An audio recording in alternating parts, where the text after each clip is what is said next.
Bismillahirrahmanirrahim. Assalamu alaikum to our MTA viewers and welcome to a new program on religious and current affairs from MTA UK. Today we're going to be talking about the institution of Khilafat. Khilafat is the second most important institution after prophethood in Islam.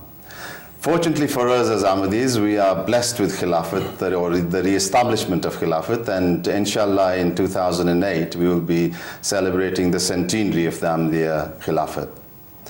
Sadly, as we look around the wider Muslim world, we see it in turmoil with all the death and destruction and the divisions. And many say one of the reasons for this is the absence of Khilafat. For today's program, I'm joined by an eminent panel of experts who are going to help me talk about the institution of Khilafat. To introduce the panel first, on my right-hand side, I'm joined by Muhammad Akram Ahmadi Saab. Assalamu alaikum. Walaikum Assalam, who is the Naib Amir of the Ahmadiyya Muslim Association UK. In the center, we have Imam of the London Mosque and the missionary in charge of the UK, Imam Atal Mujib Rashid Saab. Assalamu alaikum, Imam Saab. And we have Mirza Fakhr Ahmed, Sadr Khudam al-Ahmadiyya UK. Sadr Saab. Assalamu alaikum. Now, if I could start off with the concept of Khilafat. In the West in particular, we are bombarded with the freedoms of a free society, elected members of government who can be elected and removed in due time. Clearly, Khilafat in Islam is much different from this. Imam Sahib, could I perhaps start with yourself and explain how Khilafat fits in terms of leadership and guidance for a community?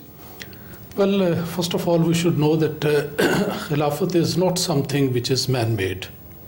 And it's not a concept of leadership which has been invented by some people or some countries. It is the institution which is mentioned in the Holy Quran, which is the basis of Islam, the scripture of Islam. It has been mentioned, generally speaking, in two ways. One is that Khilafat which is related to the prophets, the appointment of the prophet when God Almighty chooses a certain person to be the prophet. And particularly this word Khalifa has been used in the Holy Quran with reference to Hazrat Adam alayhi salam and also Hazrat Dawud alayhi salam, and it applies practically to all the prophets. The second application of this word is that when the community of believers is established with the advent of a prophet, then God Almighty gives them the blessing of this institution, which is actually the continuation of the blessings of the institution of prophethood. And this promise has been given again in the Holy Quran, that Allah Almighty will appoint and introduce and start this institution of Khilafat in the believers, those who believe in Islam, believe in all the principles of faith, and also they are the people who do good deeds. So with these two conditions, the promise is given there that the institution of Khilafat will be granted to them. And that was done immediately after the very sad demise of the holy founder of Islam, the Holy Prophet sallallahu alaihi wasallam. And whenever the institution of Nabuwwat is there, this has to be followed by the institution of Khilafat. Clearly a great deal was achieved during the time of the Holy Prophet ﷺ. What was the process of election of the first Khalifa or Khilafat? We believe that essentially it is Allah who chooses, and He uses righteous people to elect. So that is why in the Holy Quran, when you see this, whenever the word of appointing a Khalifa is used, always Allah says, I have appointed it, not men, although men have been used to elect a Khalifa. So we believe essentially that it is chosen by Allah. And this is sometimes a worry of people, they think, well, actually it was men were actually involved in the election. And an example of this can be given. In the Holy Quran, it mentions at the time of Badr, Rasul Kareem sallallahu alaihi wasallam, is said that he picked up a handful of dust and he threw it towards the enemy, and this turned into a sandstorm. And Allah, referring to this incident, mentions, it was not he who threw, that it was not Rasul Kareem sallallahu alaihi wasallam, it was actually Allah who threw. So this in a way explains the institution of Khilafat from our point of view in the electioneering process, that although men are involved, it is Allah actually who's behind it. For example, Akram Sahib is absolutely right when he is saying this one. This is mentioned specifically in the Holy Quran, as I mentioned, in Surah Nur, verse number 56, where Allah Almighty has mentioned the institution of Khilafat. And this verse is generally known among all Muslims as Ayat Istikhlaf. That means the verse dealing with the subject of Khilafat. And therein Allah Almighty has used the word لَيَسْتَخْلِفَنَّهُمْ, that it is Allah Almighty who is definitely going to establish this institution. So that is actually a very clear proof of the fact that Khalifa is appointed by Allah and not by people. If I could turn to Sadr Saab, we were very fortunate in the Ahmadiyya community in seeing the election and appointment of our fifth Khalifa. Could you just explain to us how Khalifas are chosen? And in a sense, I assume that the same process was used in the early Khilafat in Islam as well. Could you expand on that? I think the whole world, because of the blessings again of MTA, which came about from Khilafat itself, saw how the process appeared, at least from the outside. The key thing is, and this happened both in the selection of Khulafa, the appointment by Allah Ta'ala of Khulafa Rashideen, and also of the Ahmadiyyat Khulafa, is that the key thing is that pious people get together. And it's more perhaps formalized now in the sense that a body of electoral members is selected or by the Khalifa Waqt, so to speak.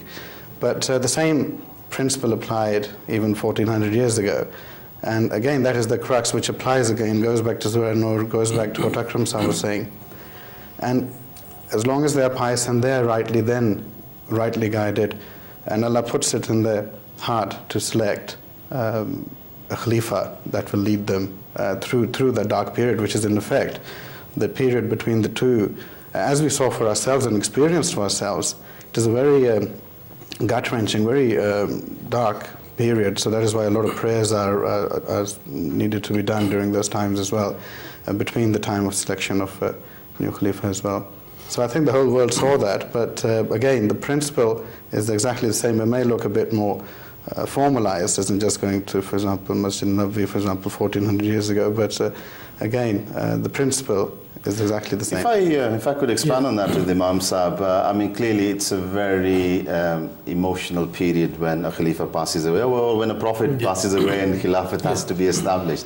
You were in the thick of all this. Can you explain to us in a lot more detail exactly the processes that were involved? Well, the system of election of Khalifa in the Ahmadiyya Jamaat, as we have it today, is something which has gradually evolved. And if we go back to the election of the first Caliph in Ahmadiyyat, at that time the current system was not there. It was simply a matter of all the devoted followers of the promised Messiah ﷺ getting together in the garden, very close to Bashti Maqbara, the heavenly graveyard in Qadian. That is where the Janazah prayer was going to be led. So all of them, they gathered. And naturally, the name of the first Caliph, Hazrat Maulana Hakim Nuruddin, it was all the time on the lips of everyone, because he was very, very outstanding and very distinguished servant and dedicated follower of the promised Messiah ﷺ.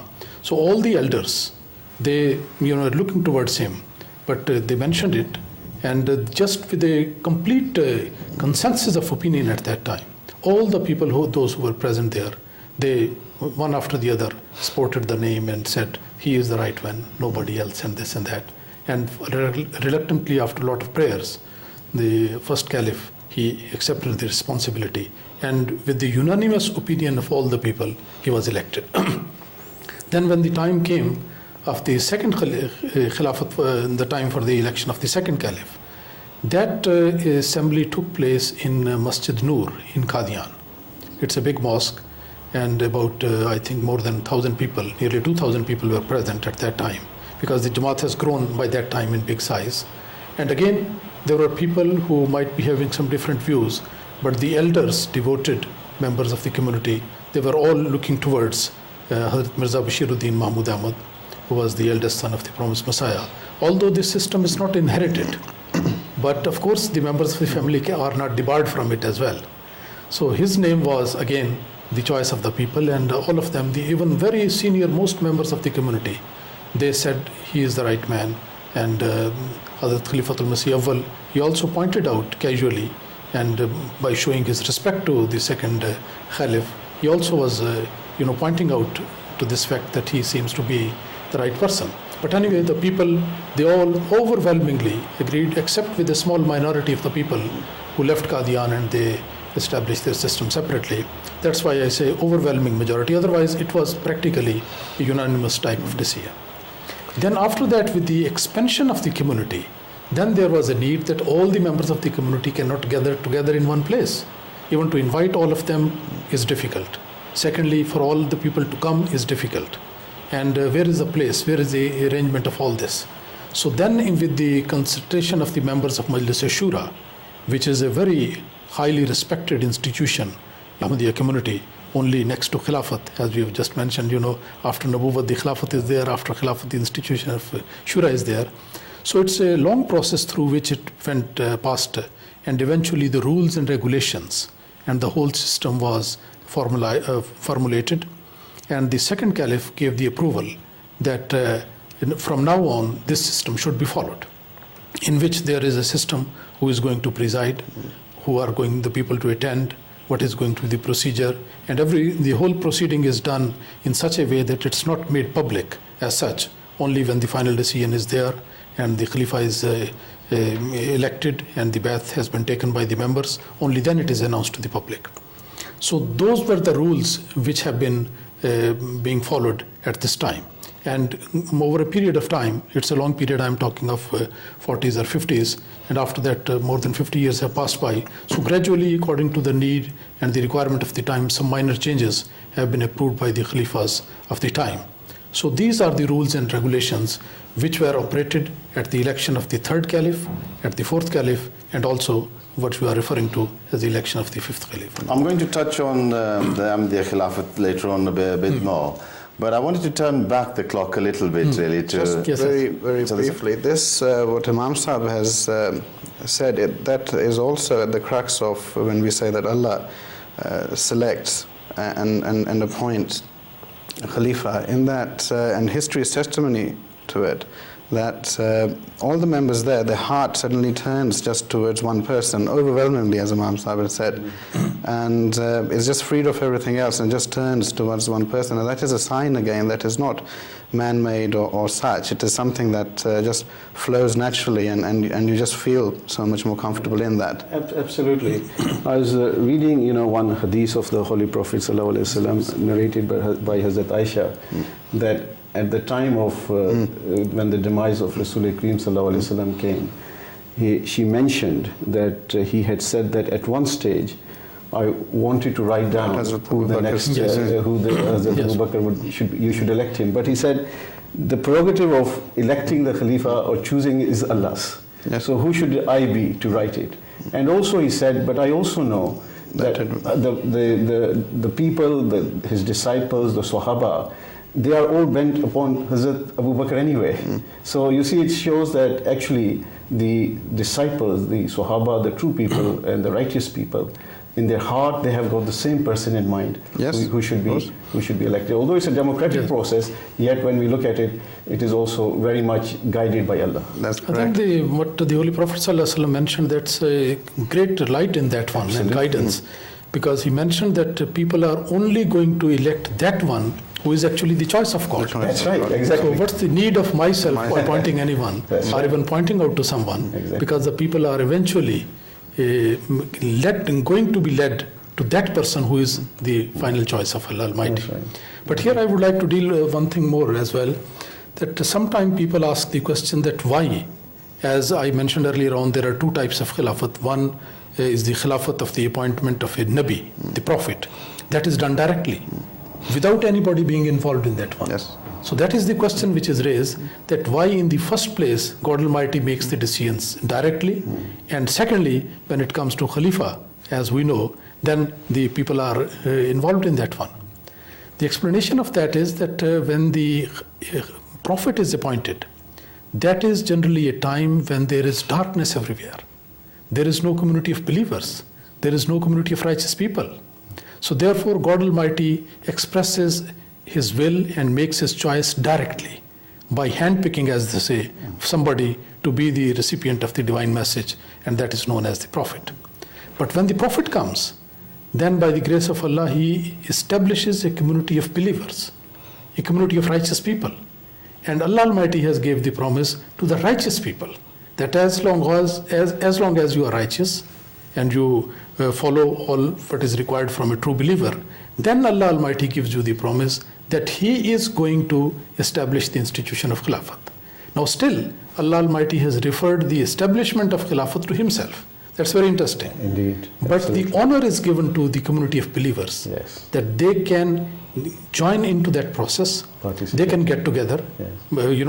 under the name of an electoral college, as the people say, and then they present the names, they cast their votes and all that. That is like the normal way of election. But they are actually not doing anything of their own. Their hearts and minds are completely under the control and the blessed guidance of Allah Almighty. They think and do the same what Allah Almighty wishes them to do. So that is why Allah Almighty has mentioned, as I mentioned earlier on, لَيَسْتَخْلِفَنَّهُمْ, that it's not the members of the electoral college who are going to vote in somebody as Khalifa, but it is the Allah Almighty who is going to appoint that person. I want to just turn now to the early Khilafat. I mean, you and I, we are all enjoying the fruits of Khilafat in many ways. But if you go back over 14, 15 years ago, and when you think of the challenge that was faced by the early Muslims, the Holy Prophet ﷺ unified many of the Arabs. But after he passed away, there was quite a bit of turmoil. Perhaps you could just take us through, Sadr Sahib, of some of the challenges of early Khilafat and the importance of really the establishment of Khilafat in early Islam. I think it was obvious for everyone when you read history, the gap that was left by the demise of the Holy Prophet ﷺ.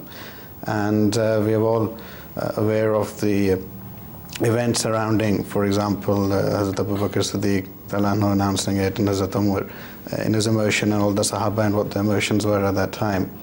And as I mentioned, I mean, we felt it here, but at that time, you can just imagine someone of a stature of the Holy Prophet. It's felt. important to understand the emotion, isn't it? Yeah, because exactly. let's be honest, if things had not gone right the way they did, who knows where Islam would be at this stage? Indeed. And that is the key thing, that I mean, the seed is there, and the tree started to grow, of Islam.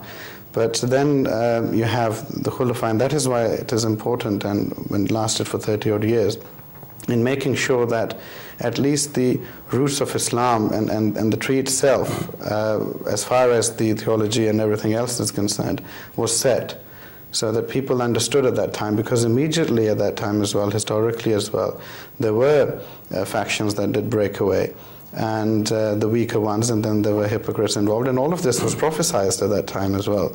That was prophesied by the Holy Prophet ﷺ. So, Yes. what they provided was an even more stable ground for Khulafa at that time to really base it on. And I think the best analogy is that you can look at the 30 years where everything was pulled together, and then immediately after that, when it really turned into monarchy, and again that was prophesied as well, where even though they may be called Khulafa by Muslims at that time or afterwards, it took on more of a shape of a monarchy. And that's why there's a distinction between rightly guided before, or Khulafa Rashideen before that, and Khulafa after that. So it took on the shape of a monarchy. And it's a very easy analogy to make. You just look what happened beforehand, and the history after that till the advent of the Prophet ﷺ. If I could just turn to Akram Saab and just dealing with the issue of zakat, because I know people have written much on it, but clearly to run a community you need administration, you need financial support. And I know that Abu Bakr Radhiyallahu Anhu played a major role in setting the collection of zakat. Can you expand on that? Yes, I think we've got to understand the whole situation also at the time. At the time of the death of the Holy Prophet ﷺ, you know, like they were within the ranks of the so-called Muslims of the time. There were even hypocrites.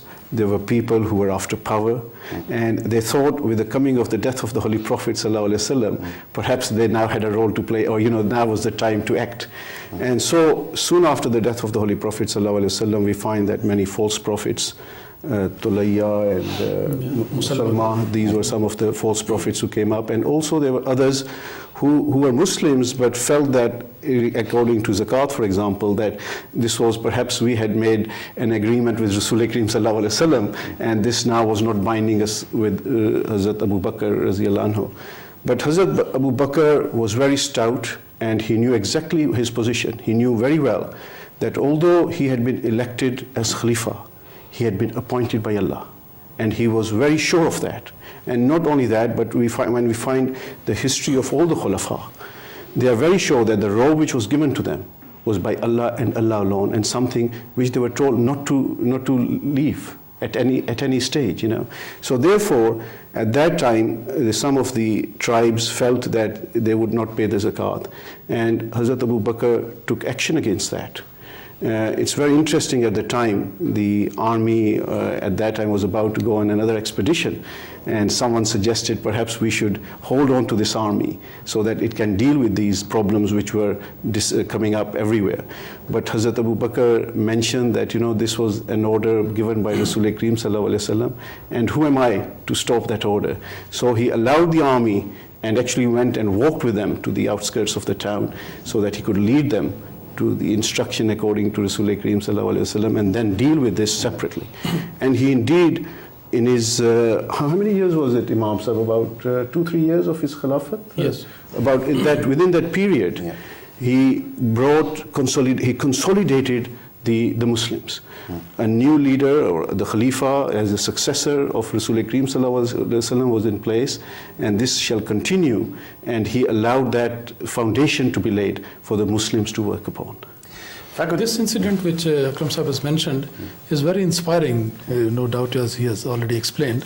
But I would like to say that Hazrat Abu Bakr Raziyallahu Ta'ala Anhu, when he was appointed Caliph, previously he used to be considered by many people as a very mild person, very meek.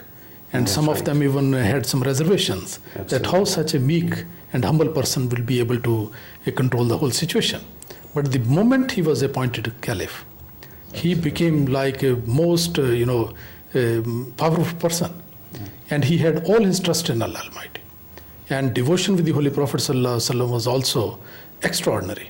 And in that very incident which has been related, he mentioned so much so that when he was asked that you do not send this expedition and either change the leader, make some capable person the leader, not a young boy, or at least you withhold it and postpone it for some time if you don't want to cancel it. But the response of Hazrat Abu Bakr, very boldly, he said that come what may, I am not going to do it. This is the command of the Holy Prophet ﷺ. This is the decision of the Holy Prophet ﷺ. Should I be doing the first action of my Khilafat by cancelling that command? How is it possible on earth? And secondly, he mentioned that if the situation becomes so worse that the enemies, they come into Medina and they attack men and women, and so much so that if the dogs, they are going to drag the dead bodies of the ladies in the streets of Medina, if that also happens, I am not going to stop it. And that, explained to everyone that institution of Khilafat is just on the footsteps of Nabuwat, and the Khalifa is responsible for doing all these things. Imam Sahib mentioned, it's very interesting that in one way, after becoming a Khalifa, he became so powerful. Yeah. Yet, his method of living was still the same. He used to live in a hut, I think maybe made of mud, and he continued to live like that, and walk from there to the mosque for the first, I think, year or so. He continued to walk, to the mosque every day, 5 times a day, and you could not see in his garb or in the way of his mannerism any changes. Yet he had all that authority, and so we find this also in the Khilafat of Hazrat Umar and the other Khulafa as well, that they became so powerful. I mean, in the time of Hazrat Umar, for example, the Muslim empire stretched from one corner to the other. The Roman Empire came under his sway. The Persian Empire came under his sway. But when he used to go with sometimes a slave or a servant, sometimes he was riding, sometimes the servant was riding, all because he wanted to ensure there was equality. And he continued with his simplicity of life. I was always very moved as a child when I was in Pakistan, Kashmir. A story they used to read to me of Hazrat Umar Raziallahu Anhu when he used to go out. Imam Sahib, perhaps you could expand on that story in terms of the interest in the welfare of the people, how he used to go in disguise to find out what was going on.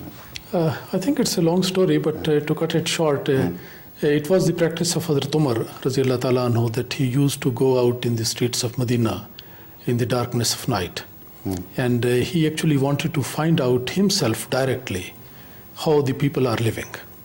And once he heard a cry of a child from a house at almost the midnight. And then he stood there for a while, maybe something is going to be done and the child is going to go to sleep. But it didn't happen. So it went on. And finally he knocked at the door. And he asked, what's the reason? Why the child is crying? There was a lady, she told that there is nothing to eat. And that's why, the child is crying because of hunger. It doesn't go to sleep.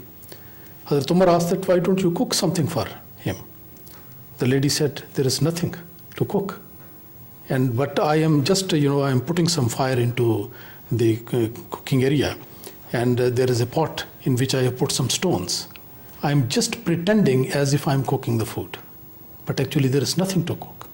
Because we have not been provided enough to live on. So when Hazrat Umar Raziallahu Ta'ala Anhu listened to this one, he was so much shocked that is this the condition under my rule, under my, in my caliphate, there are some people who are going hungry, even the childs are crying, there is no food available. He immediately came back to his Baitul Mal, as it is called, where all the provisions are kept. So he immediately asked the door should be opened in the middle of the night, opened. There was a worker there. He, packed up one big sack with a lot of edibles and food in it. And it became very heavy. Hazrat Umar wanted to, carry it on his back. The servant, the worker there, he said, "Oh Khalifa, please help me, allow me that I can carry it for you." Look at the reply what Hazrat Umar gave at that time. And that's, I think, to be such a moving thing. He said, well, you may carry this burden, this load in my life, but who is going to carry my burden on the day of judgment? That's a very inspiring. It is indeed. He said, it's my duty, and he himself carried and gave the whole thing to the lady that now you prepare the food. So that was the way, in which the caliphs, all of them, as a matter of fact, it's not only about Hazrat Umar or, whenever a caliph is appointed by Allah Almighty, they are always so compassionate and kind to each and every member of the community and look after their needs, that they are actually the one to whom all the people always look for help, and whenever they are in need, they always write to him or speak to him. One Hazrat Umar, for example, Gibbon, who is not very complimentary of Islam itself, even he writes that he used to live such a simple life, and especially when from the Byzantium Roman side, some senior person, diplomat, came to see him. He found him asleep on the steps of the mosque. Could not differentiate between him and anyone else. Indeed. And at that time, Islam had expanded to a certain extent, as Akram Sahib mentioned, to a wider region. So it's quite again something for everyone to. Hazrat Umar was also, if I can add, Hazrat Umar was also very much in regards to the social issues of the community, and not only of the Muslims, but those who were outside Islam as well. He was instrumental, actually, the old age pension we have system here. He was the one who actually, perhaps in history we could say, the first person to instigate such a system, where the elderly were looked after, not only the elderly, but also the sick. And also, he set up schooling for children, for both boys and girls, giving them equality. We have sometimes, unfortunately, in Muslim countries where they think perhaps women shouldn't be taught, And yet, in the time of Hazrat Umar Raziallahu Anhu, this was done, with equality for both boys and girls. Also many other social issues, and also construction projects. He allowed the construction of canals, for example, during his time. So Hazrat Umar was, by the grace of Allah, not only the Khalifa from the spiritual point of view, but also looking at humanity. And that indeed is what differentiates Khalifa from other political leaders. Another thing I want to turn to, I mean, we are blessed by having the Holy Quran, our holy scripture. Now, when you look at comparative religions, it took them several hundred years to compile their religious books, etc. But as I understand it, our first two Khalifas in particular played a major role in compiling the Holy Quran, as we say in the Imam Sahib, and you can all obviously add comments to that. Can you tell us a little bit more about that? Well, the role of the Khalifas in this is very outstanding. Hazrat Abu Bakr Radhiyallahu Ta'ala Anhu, during his period, that was soon after the demise of the Holy Prophet Sallallahu Alaihi Wasallam, he also worked for that. And particularly the third Khalifa, Hazrat Usman Radhiyallahu Ta'ala Anhu, he is well known in the history of Islam for doing the major work of not only, compiling might have another connotation as well. He simply put together or made the arrangement that the verses of the Holy Quran are put together in one volume with the help of those people who had memorized it, those people who have been previously writing, because the actual scribes, they were still alive at that time, and with the evidence from at least two people regarding each and every verse. They were written down again once from those documents which were already prepared during the time of Hazrat Abu Bakr Radhiyallahu Ta'ala Anhu. So in this way, he took once again the whole job and did it so minutely, with so much care and so much caution, that there was no room of any shadow of doubt regarding the authenticity of the text of the Quran. So the whole volumes, they were made there, and 7 copies, or according to some narration, more copies were prepared, authenticated with a proper stamp on it, and then they were distributed to various parts of the world where Islam had spread by that time. And I understand that 2 copies out of those 7 or more are still available. One is in Tashkent in the museum, and the other one is in Istanbul. So people can even go and see those copies there. So this is the whole, they did the service to the Holy Quran. And from that time onward, there is no doubt about it, and everything, the wording of the Quran are so secure, and they are followed as such. Apart from the wording, the meaning of the Quran is also very important.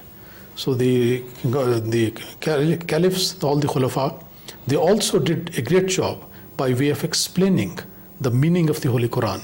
And wherever there was any doubt in interpretation or some point was not clear, they were the people who were actually the companions of the Holy Prophet ﷺ, and very close companion. And they were very knowledgeable, very inspired, very gifted people. So they understood the real meaning of the Quran. And whenever need was there, in their sermons, in their discourses, they explained the meaning. So they were actually, in a way, those who explained the message of the Holy Quran, not only in words of the Quran, but also by way of explanation. So you touched on earlier on about the demise of Khilafat and the establishment of kingship in Islam, etc. Could you touch on a little bit more? Clearly the Khilafat of Usman Radhiyallahu Anhu and Hazrat Ali was a difficult period where there was dissension amongst the Muslims. Could you just take us through a little bit of that and how it came to kingship, etc. in Islam? Well, very briefly, the history is quite complex, and also it's over, not just after the 30 years, but throughout, till the advent of the Prophet ﷺ.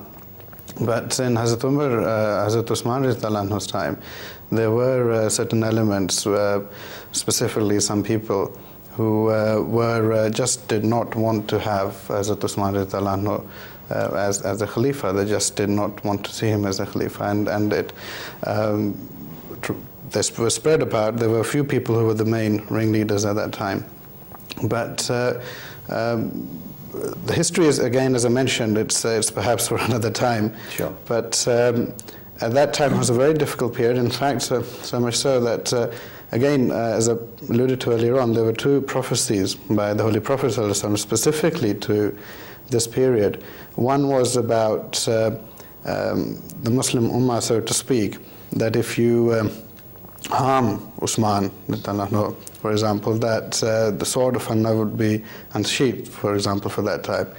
And but the main prophecy was that the Holy Prophet ﷺ said to Hazrat Usman that Allah will give you a robe, but under no circumstances should you relinquish it. and that was the robe of Khilafat. In that particular hadith, I was reading that, and the word hypocrite has been used actually. Yes. The hypocrites will try to take away this garb. So I think we must also distinguish here that the true believers, the Sahaba, the true Sahaba, they were always true. Even to Hazrat Usman and Hazrat Ali as well. But it was the hypocrites. It was the hypocrites themselves. Actually who created the dissension at the time. Not only that, they were actually, there's a hadith that where they will be from in the tribes when they actually invaded Medina, they had gone back primarily to Syria, to Egypt, and to, I think it was in Iraq, the three. When they came to meet Hazrat Usman, they went back and suddenly attacked Medina and basically did house arrest for everyone. And they were at that time the tribes were specifically mentioned, and people the Sahaba used to mention that how can we be with you when you are specifically mentioned by the Holy Prophet that you are the hypocrites from these few tribes. So interestingly, even in the times of turmoil, the truth of Islam is in a sense reinforced because of the prophecies and what was expected in many ways. I mean, those who did these things, if you read the history, there are many books. I mean, you need to take, one thing is very important, that when you read the books outside of the Jamaat, so to speak, any historical research, you need to be very careful in how you read it, because sometimes it's alluded to that perhaps Sahaba Ikram, Nauzubillah, in that effect, were part of it, or because of them not doing much, it exacerbated at that time, but far from it. What is important is that those that did these things, they had no interest for Islam or Khilafat. They were purely interested in their own means, and which is either kinship or whatever, and really to become a ruler over people. Yeah. So that is the key thing. And then what transpired in Hazrat Ali radhiyallahu anhu's Khilafat as well, and after his Shahadat, then history is testimony, perhaps not to those events necessarily, but to the demise of Islam as originally envisaged, so to speak. I mean, of course, it expanded under a unified system. I mean, it expanded, and of course, other places were, brought within the fold of Islam. The numbers always increased. That's right. But it was the unified system. It was that really brought everything together. That unfortunately did not exist. I think Hazrat Usman mentioned that when they were about to kill him, that remember, you may be able to kill me, but if you do, you will never be under unity again. Under unity, never be unified again. Never be unified. And unfortunately, that is what happened. I mean, clearly we've seen that over the many centuries. And, fortunately for us, followers of the promised Messiah, alayhi salam, Khilafat was re-established. But before we go into the Khilafat, Imam Sahib, if you could just... If I can just... I wanted to add something about Hazrat Usman, because my profession is in that direction. One of the qualities of Hazrat Usman as well. He was a great bridge and road builder, which I found out, and being an engineer, so I've got special interest in that, and I thought perhaps we should also, with the other great quality in that he brought together the Holy Quran as we know today in written form. He was also a great builder, and a lot of mosques with new designs were built in his time. A lot of the roads and bridges were not only renovated, but new designs were incorporated during his Khilafat as well. When we discussed about the martyrdoms of Hazrat Usman and Hazrat Ali, I think we should also mention it that Hazrat Umar radhiyallahu ta'ala anhu was also martyred in that way. Yeah. So here is one thing very interesting which I would like to just put in, that out of the 4 caliphs in Khulafai Rashidin, 3 of them they were martyred. It's a great honor for them to to be dying that way. But on the other side, it's a very sad story that 3 of the 4 they were martyred.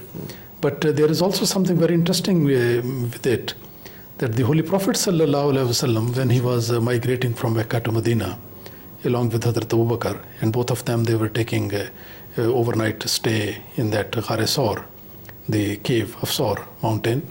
At that time, when the enemies came chasing them, at that point Hazrat Abu Bakr radhiyallahu ta'ala got worried, and the Holy Prophet sallallahu alaihi wasallam assured him that don't you worry, and these enemies are not going to catch us or harm us.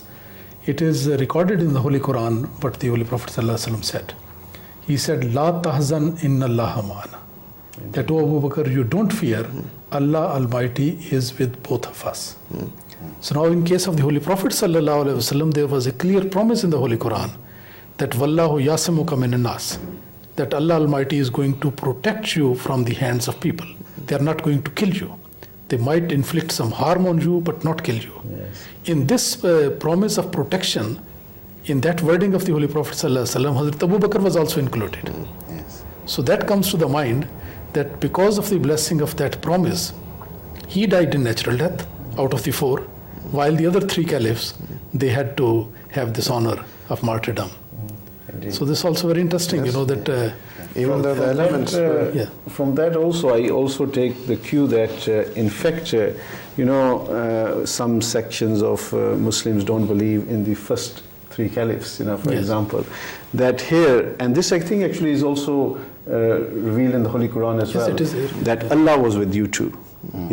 So in fact, someone whom Allah says is with you, talking of Hazrat Abu Bakr as well, with Rasul Kareem Sallallahu Alaihi Wasallam, with Allah, shows the righteousness of that person also. Yes. And It was practiced together. with the absolutely, Holy Prophet. absolutely. That Allah is with these two.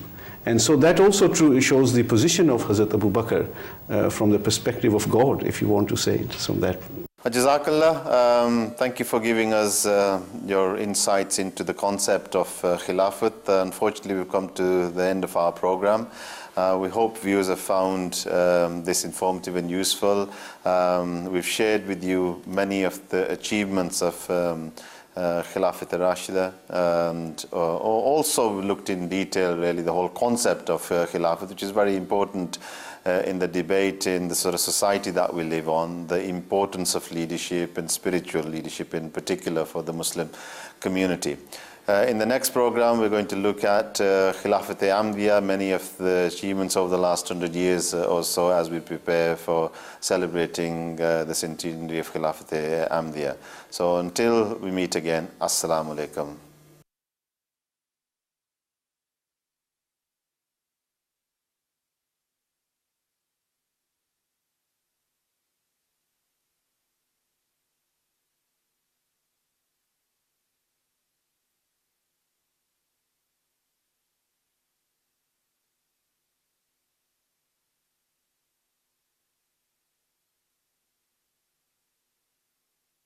بسم